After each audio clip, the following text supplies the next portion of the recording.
Okay, joined here by Pieter Coetze. How you doing, man? I'm good, thanks. Thank you for having me. Now you're back in South Africa. You were just on the World Cup tour, right? Yeah, well, I only did the middle leg, so I did the meet in Athens. Okay. How come you just decided to do one leg? I was gonna only do the first one in Berlin, just because I had exams. I had to come back to South Africa for some exams, but I got sick, so I said, let me go do the middle one rather to get that extra week of training before. Nice. Now, how'd you feel about your performance there?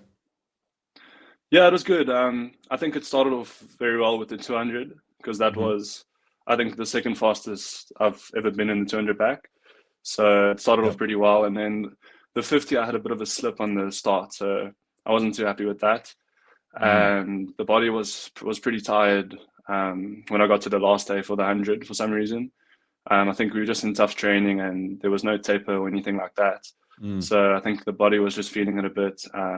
But yeah, I was still happy to get second place in the 100 back, but I want to be consistent under 53, and I was over 53, so I wasn't too happy with it. Okay, nice. Mate, you're one of the incredible talents around the world. I got to spend a couple of days with you while I was out in South Africa and just couldn't believe how skilled you are. But you're multi-talented too in terms of what you can do. Run us through some of your best events and your best times long course right now.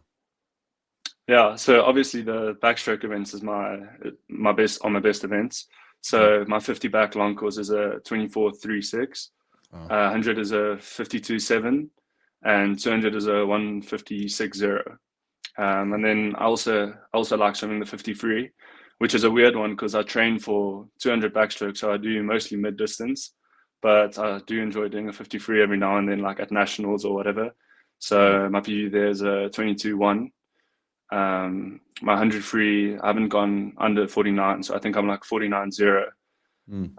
And yeah, I haven't done butterfly in very long, but I think I'm a 24.1 50 fly and a 53 something 100 fly. Wow. And 200 IM, it's been years since I've swum that, so I can't really say what my time is for that.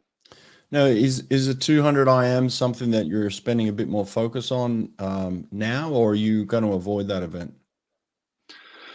I really would love to do it because I feel like it's the event that really showcases like all everyone's strengths and weaknesses, and you really need to know your stuff to do Mm. well in it. So I think it really is a big honor if you do well in the 200 IM. And I've been thinking I want to introduce that and race a bit more. But the thing is, the training is very, very specific, and I think I would have to, if I would move over to training a little bit more IM, I would be doing less backstroke than I have been doing. And I don't know if that's really what I want. So we'll see in the future. I definitely will add 200 IM. But I think for now, for this cycle, building up to the Olympics, I would probably be best sticking to what I've been doing recently. Yeah. Now, Rocco Meiring is your coach now, and he was telling me kind of a story about how you came to swim with him. But at the time, you weren't very good before you got to Rocco. Kind of talk us through when you started swimming and kind of how that move was from going from where you were to Rocco. Yeah, so I actually stayed in a small town called Rustenburg, which is like about an hour and a half from Pretoria. Mm. And there it's rugby is all they do there. And maybe some athletics, but swimming really isn't something that people watch or really do. So in school and stuff, I'd never really wanted to commit to swimming because there wasn't really a lot of recognition, and Mm. um, you would kind of get made fun for it in a way. So I was doing rugby and cricket and athletics and everything else, and I wanted to run. I wanted to do athletics, but then I started swimming like maybe twice a week because my sister was a swimmer. Mm. So I started swimming twice a week and racing on the weekends. And the racing was what I really loved. I loved winning, and I was winning like every weekend in the in the age groups that we were doing. So I really enjoyed that. And as I was swimming more, I became slower in the running. Um, And then obviously playing rugby, when I started taking swimming more seriously, there would be injuries and stuff. So I stopped doing that pretty quickly. In I think 7th grade, I stopped the rugby, and then up until 10th grade, when I was like 15, 16, I was doing swimming, hockey, and a bit of cricket in Rustenburg, but definitely focusing more on swimming was like the primary one, and the other two was kind of just for fun. And then lockdown happened, and Olympics got postponed by a year. And this was while I was still in Rustenburg. And then I just realized like this is an extra year that I have now to train. At that time, I was, I think, a 56.700 backstroke. Wow. And so I said, it's another year that I have to drop 3 seconds. And the only way I'm going to do that is to go and train with the best coach that we have in South Africa, and the best facility, I would say, also. And it's not too far away. I mean, it's an hour and a half. So I spoke to my parents and got them on board. And yeah, then I made the move to Rocco. And my first session there was in like a 20-meter pool in someone's backyard, because it was lockdown and we weren't allowed to use public pools. So that was kind of like secret, illegal training that we did. But yeah, that's how we started. I love it. I love it. And the story is fairly accurate then, because Rocco told me that it was about a year out from the Olympics. He's speaking to your father and he said, look, we made the move to you because we want to make the Olympics. And Rocco's like, okay, great. We've got, 4 years till the next Olympics. And your dad was kind of like, no, we want to make Tokyo Olympics. And Rocco was like, hey, he's 56 in the 100 back. You realize he's going to have to drop 3 seconds. And they're like, yeah, that's why we brought him to you. So like in your mind, you were going to drop this 3 seconds in 1 year, right? Yeah, I just decided I'm doing this, and I kind of went with the mindset of this is destiny. Like if this doesn't happen, I don't know what's going to happen. So I kind of accepted it is happening from the start. Since I said I'm making the move, I said if I'm going to train at Tux with Rocco, I am going to make this team. So I think the belief really helped me to do it. Wow, that's incredible, man. Massive drops, and good for you. You did do it. You made the drops. You made the team. What was it like competing at your first Olympics at such a young age? Yeah, no, it was crazy. I actually, after my 100 backstroke, I said to the other guys on the team, it felt like I was racing, like these guys aren't human. And Brad Tandy was like, welcome to the Olympics, because he knows what it's about and he's been there before. But yeah, no, it was nice having Chad there. So it was Matt and I's first Olympics, and we were the young guys on the team. And it was nice to have Chad there showing us around the village, showing us how things works, and all of that. So no, it was a very good experience, and I really think it helped me go to the next level. Yeah. Mate, you're still 18, is that right? I'm 19 this year. Oh, 19. You're 19 this year. When do you turn 19? I already turned 19 in May. Oh, in May. Okay, so yeah, you're 19 now. Okay, awesome. Yeah. We're still young and still a long way to go in swimming. But you said you focus primarily on the middle distance. Do you feel most comfortable in the 200 back? Yeah, I think I would say I really do. My back end is something that's always been good. Even when I was younger, I really didn't do anything over maybe 3Ks a day. Since I was 11 years old and started training, it was maybe an hour to an hour and a half a day, 5 days a week, max. Started off like 2 times a week. So I had a very, very much of a sprint background when I moved to Rocco, and it was a whole different world when I moved, because it was quite a lot of aerobic work, and I didn't really know much about that or know how it feels. But I got into it pretty quickly, and once I was used to it, I really was enjoying it. And the 200 started coming along more and more during my time with Rocco. So now I'm at a point where I feel at my best, at my fastest in the 200 in the last 50. So I would say 200 really is something that I feel comfortable in. More than sprint races. Yeah. And it generally feels like on the world stage right now, with kind of Russia being the position where it's at, and maybe some of the athletes not being able to compete next year, it feels like 200 back is that one event that really has an opening on the world stage. Would you agree? Yes, no, definitely. It's wide open. There's always been like one guy that's going 153 or 152 or whatever, and now obviously Koss went 154, which was very good.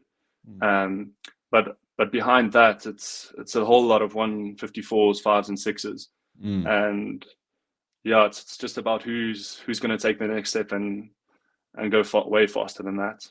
Yeah. Talk me through your race strategy in your 200 back. I mean, people that swim the 200 back will always claim that it's the toughest event to swim because it just burns the legs. So in terms of your race strategy, what's it like for you right now? Yeah, I definitely wouldn't say it's the toughest race in swimming. I think 4 AM would definitely be the toughest one, and according to me. But my strategy in the 200 back is basically to go to the first 50 easy speed, not put in too much effort or too much kicking. In second 50, I start easing into a build, but nothing too intense. But on the second 50, so the second 50 is actually normally my slowest one out of the four. And then the third 50, I really start picking up the build, especially the last, let's say, 25 meters of that third 50. When I watch the video, I can actually see like that's the switch right there. I'm starting to pull harder and moving faster. So, and then the fourth 50, I really just pick up my stroke rate and use whatever I have left to finish the race strong. Yeah. So I did an explanation on Instagram yesterday, actually, where I was talking about easy speed, and I was comparing it to kind of a clenched fist. You know, when you have a real hard clenched fist, it's going to burn you up. So if you swim that first 50 like you're going all out, it's going to hurt a lot. So in terms of easy speed, what does it mean to you? How do you determine what easy speed is? It means to me, it means swimming fast without having your effort too high, and that comes naturally to me the closer I get to taper. Mm, Also, because I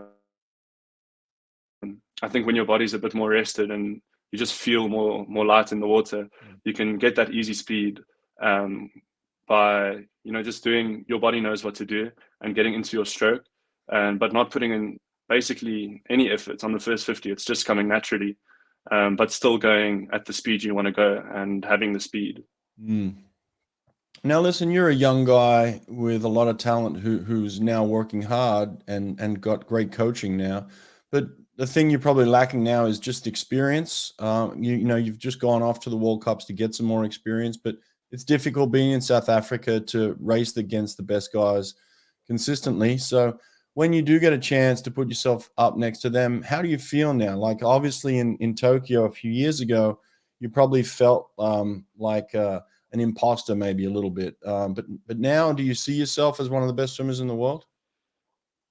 Yeah, definitely felt like an imposter in Tokyo because Tokyo was literally my first senior international meet of any kind. Before that, Yeah. I was at Junior Worlds and I was Mm, at African Junior Championships. That was the only SA teams that I was in before the Olympics. mm, So it really was. That's the best way to put it. It felt like I was an imposter. mm, But after just a few times of racing those guys, that next year I did Mare Nostrum, Commonwealth Games, World Juniors, and the World Cups. I've done 2 World Cups now, so I've been doing a lot more racing on that stage and on that level. And now I'm at a point where I really believe that I am one of the best swimmers in the world, and that I'm only going to get faster from here. yeah.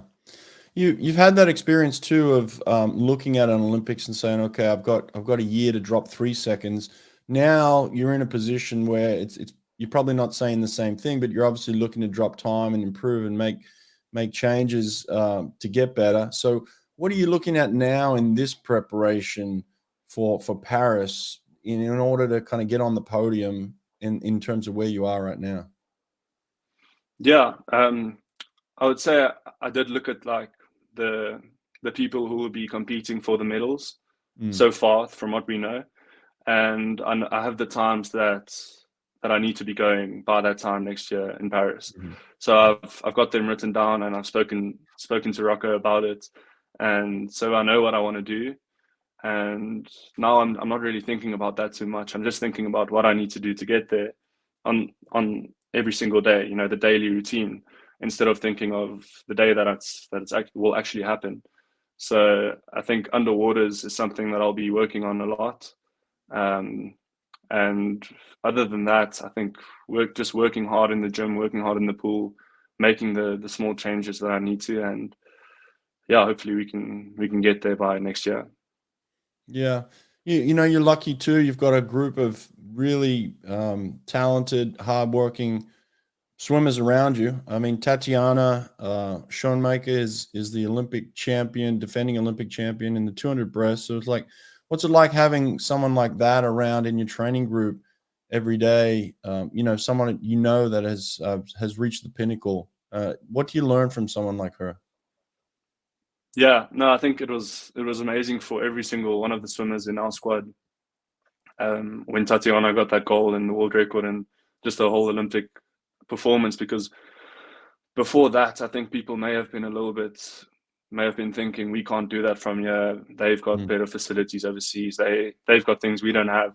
But she just went out and showed everyone that it's very possible, and it's possible to be the fastest there's ever been in an event while training in Pretoria in South Africa. So I think that really meant a lot to all of us. And yeah, it's very motivating to see her go through the process and just come in, do her job, leave. She really is one of the hardest workers, and I think she's got the perfect mentality going forward. Just doing what she needs to do, and she knows exactly what that is. Yeah. Yeah, there's definitely, there's definitely about something about South Africans, right? Like and the culture. I mean, you guys just won the Rugby World Cup again. For those that don't understand rugby, it's the biggest thing in South Africa. Like you said, growing up, you probably had dreams of playing for South Africa at some stage. And so, what's it like when something like that happens in the country, where the rugby team wins the World Cup? What does it mean to South Africa? No, it's massive. When Matt and I were in Greece and the Boks were playing against France, it was like 12 o'clock the last night, so we went racing the next day. But it was 12:30 at night, and we were watching it on my phone. And he said it would really actually be a big deal if we lost this game. Like, it would be a big deal in South Africa, because I think it's because South Africans need something that's something to be proud of. And rugby really has been, sports in general has done that a lot, and brought a lot of unity and pride to South Africans. So people really take that serious. And rugby is definitely the main attraction in South Africa.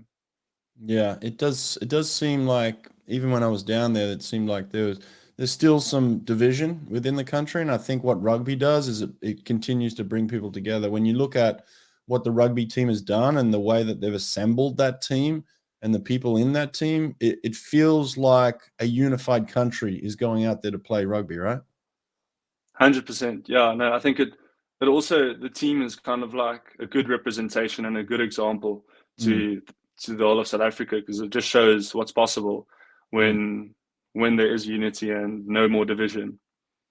Yeah. Now, you've had some interesting times here in the last kind of 12 months where you've actually looked at going to America as well, and maybe you committed to Cal Berkeley, and then just in the last couple of weeks have kind of come out and said that you're going to stay in South Africa. So, what was the decision behind deciding to stay in South Africa now for the rest of your career? Yeah, the time when I decided I'm going to commit to Cal, there were good reasons for it. They have the best backstroke group, arguably, in the world. Their coaches are very well known and very successful in the past. So it was kind of a dream for me to go and train there, because it's an amazing setup with great people. but I did say I'm going to give myself some time to think about it, and I took a lot of time and played the scenarios in my head a little bit.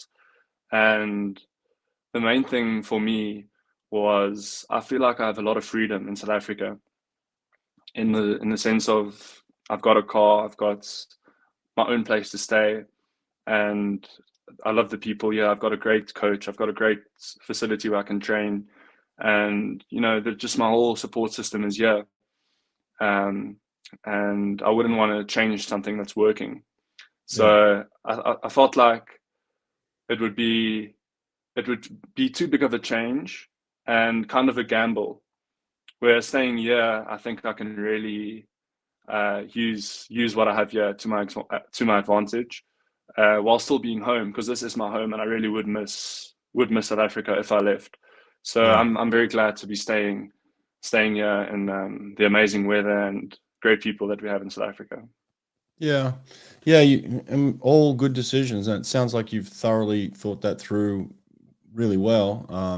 And ultimately, look, I don't think you can make a bad choice. You had a choice of going to one of the best programs in America or staying in one of the best programs in South Africa and being at home and being around people.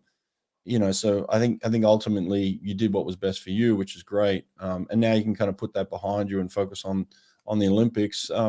You did mention Rocco. Rocco is kind of like one of those unsung heroes in South Africa. He's really he's a leader, and he's pulling the country together on the swimming side of things. He's a unifier. He's somebody that really bleeds. South African blood, like he's a true South African. So it's like you got someone that is really going to fight for you, and he's a great coach too. Could be regarded as one of the top coaches in the world. So in that sense, it's really nice to have Rocco in your corner, right? No, definitely. He really is a unique individual, I would say, and he really knows what he's doing, from a experience point of view and from a scientific point of view. He really looks at every angle of the programs that we do and the preparation that we need to do. So yeah, I just said being a professional swimmer was always a dream of mine, and now I've got the chance to do it. I wouldn't like to delay it by another 4 years when I can stay here with Rocco, with the great setup, and be a professional swimmer, which is my dream. So yeah. Yeah. What about Matt Sates, man? He seems to be back on track again. Kind of disappeared for a little bit of time there, but he's back with you and training and competing as well at the World Cups, and seemed to have a lot of success like you. It's good to see him back in form, right? Yeah, no, definitely. He had a bit of a tough time in the beginning of the year, because he got very sick for over a week just before nationals, and he was actually thinking of not doing it.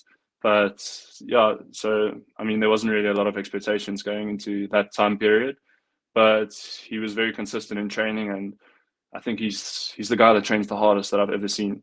So I always knew he would come back, and yeah, it's looking good for him now. Yeah.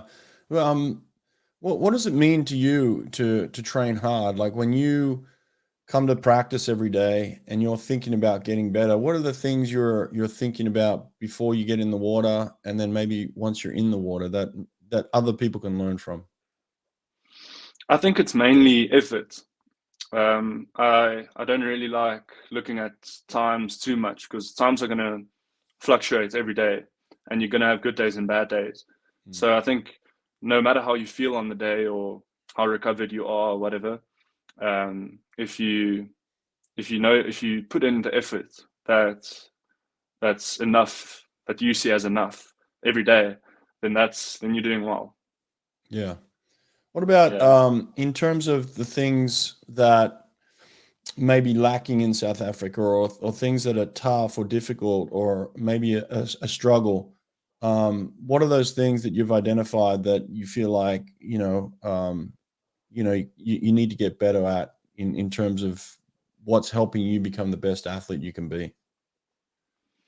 Yeah, I think obviously a lot of facilities are better overseas than it is in South Africa, Mm. but but you don't really need much more than we have here. I mean, we have gyms, we have pools, and we've got equipment that we use when we swim. So I don't really see anything that's going to hold me back from, because of it being South Africa, that's going to hold me back in swimming.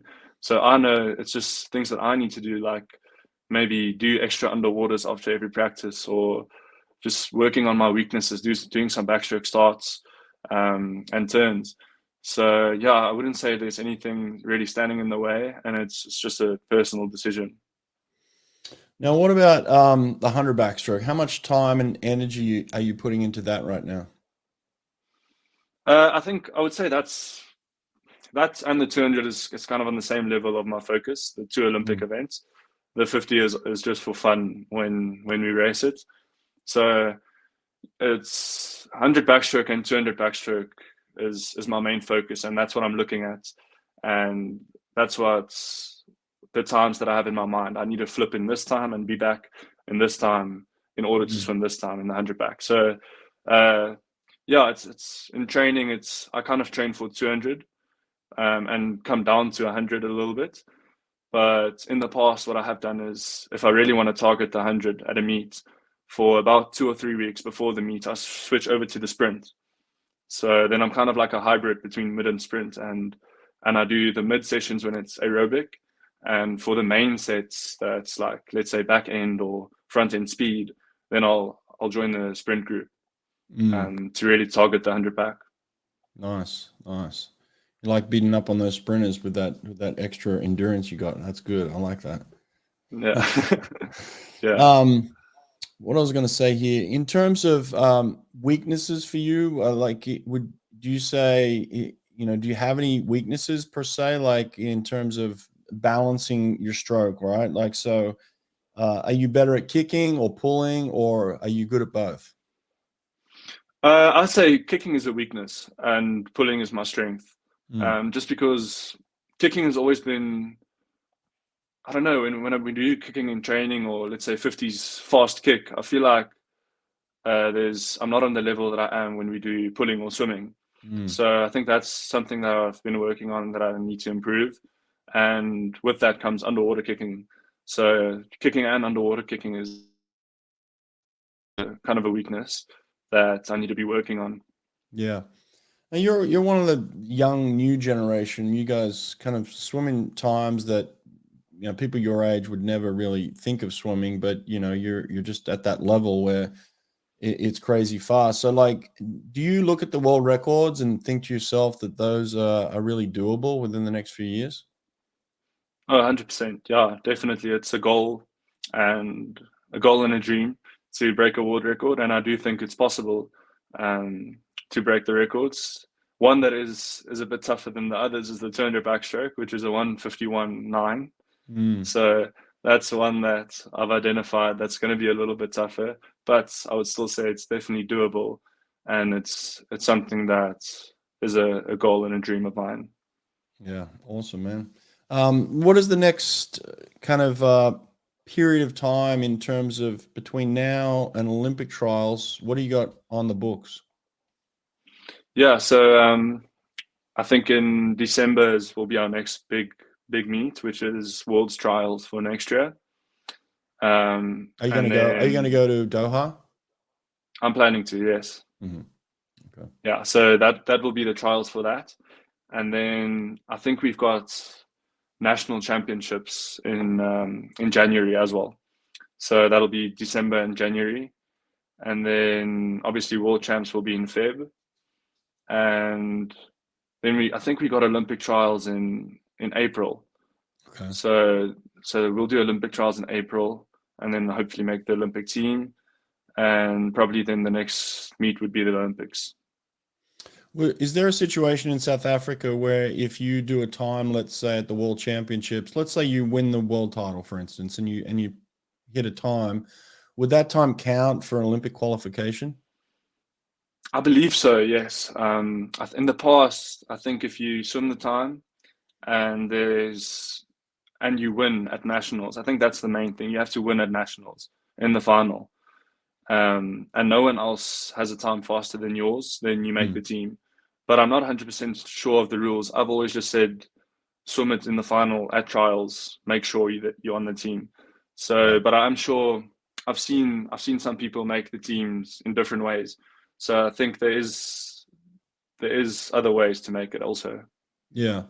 Now, once you make the Olympic team in April, and you got a few months to the Olympics, would you look at doing like the Man Nostrum series again, or how would you go about getting some international racing in the next few months after that?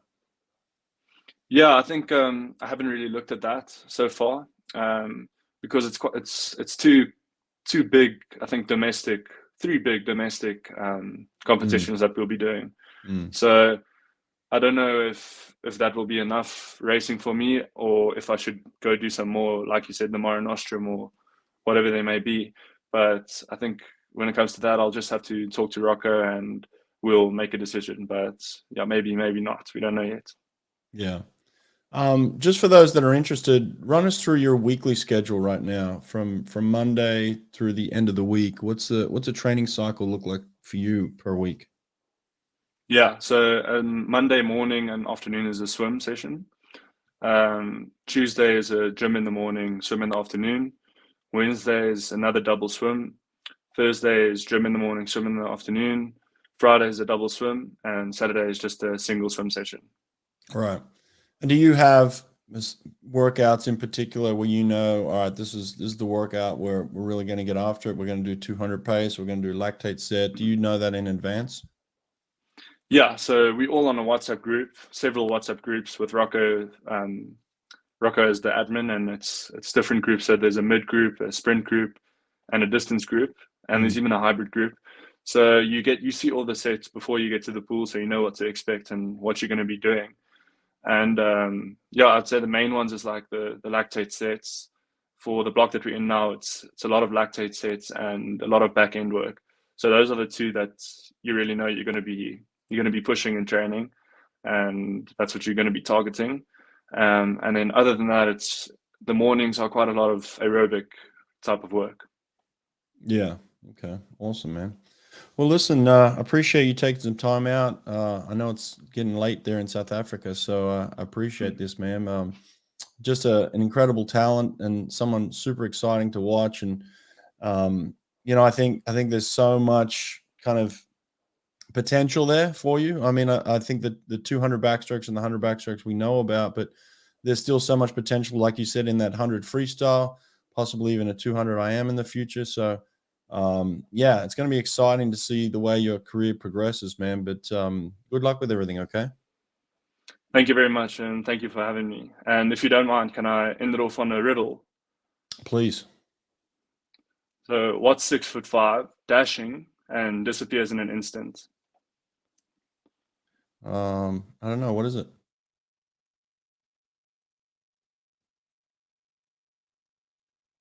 Oh, we lost him. He's gone. That's him, I guess. Bye.